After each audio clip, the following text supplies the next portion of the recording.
The last activity is writing. It's at page 93. SLO is number 12. یہ activity ہے کہ look at the picture below and write about what you see in it. Take the help of the given words. اب یہ دو تصاویر ہیں. اب اس کے لیے talk to the students about the picture. اب دیکھیں پکچر ہے, کچھ words دیے ہوئے ہیں اور بچوں نے ان words کی مدد سے sentence لکھنے.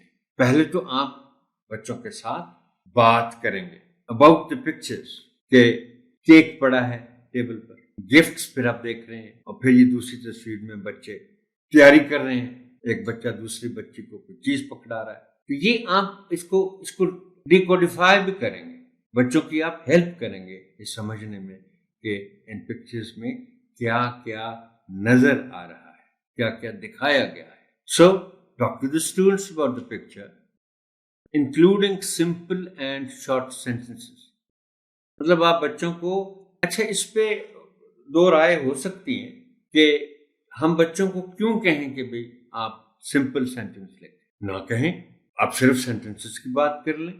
یہ بیسکلی بچوں کو انکریج کرنے کے لیے کہا جاتا ہے کہ بھئی سمپل سینٹنس لکھنے ہیں, کوئی آپ نے مشکل کی طرف نہیں جانا. اور چھوٹے سینٹنس, چونکہ بچوں کے لیے کلاس 1 ہے, اس لیول پہ چھوٹے سینٹنس ہی ان کے لیے آسان ہوں گے بنانا. پھر the given words, اور آنریبل ٹیچر جب بچے یہ کام کر لیں, وہ سینٹنسز بنا لیں اپنے, تو میں اس میں کوئی حرج نہیں سمجھتا کہ آپ فائنلی اپنی طرف سے بھی ان ورڈز کو استعمال کرتے ہوئے کچھ سینٹنس ضرور بنا کر آپ بورڈ پر لکھ دیں.